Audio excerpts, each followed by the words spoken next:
Hi everyone, I'm John Mills, co-chair of the litigation practice group at the healthcare law firm Nelson Hardiman in Los Angeles. This is another installment of a series of short videos that we're giving on easy to remember tips for healthcare providers to get paid by commercial health insurance companies. Today we're talking about a law in California that healthcare providers and their billers commonly refer to as the 365-day rule. This is basically a law saying that commercial health insurance payers may not request a refund for the overpayment of a claim unless the payer sends a written notice of overpayment to the provider within 365 days of the date of payment on the overpaid claim. Note that the clock starts ticking from the date of the payer's payment of the claim, not from the date of the claim itself or the date of service. Before you assume that you can just ignore a payer's demand for a refund because the funds were paid more than a year ago, there are some key nuances to the law that should first be considered. Let's briefly look at them.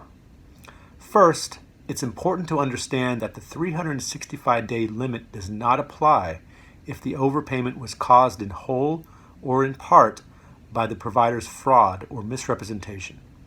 Payors will frequently invoke this exception whenever they are seeking to recoup beyond 1 year. While it's quite difficult for a payer to show intentional fraud, it is easier for a payer to argue that it incorrectly paid the claim, at least in part, because of a misrepresentation by the provider. The payer may try to argue misrepresentation in a number of ways. For example, I have seen payers frequently assert misrepresentation where the claim was coded incorrectly or the provider's clinical records did not support medical necessity. Of course, payers are known to use an overly broad definition of the term misrepresentation, and I, for one, do not agree that every coding error or missing document in the clinical record rises to the level of provider misrepresentation.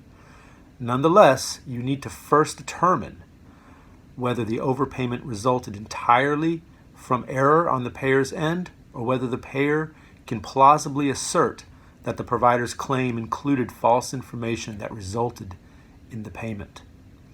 Another potential limitation to the 365-day rule is that it may not apply to a self-funded ERISA plan, which is an employer-sponsored group benefit plan that uses its own funds for paying the healthcare claims of employees. These plans hire the health insurance carrier to provide administrative claims services. Self-funded ERISA plans and their administrators will typically take the position that California's 365-day rule is preempted by the federal ERISA statute and the terms of the benefit plan, which generally allow for a significantly longer recoupment period.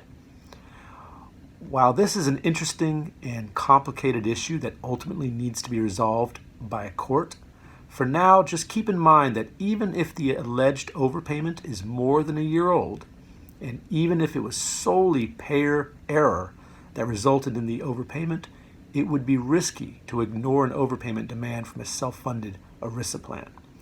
In addition, if the policy was issued by an out-of-state carrier in another state to a non-California resident, then expect that payer to argue that California's 365-day rule has no bearing on the matter.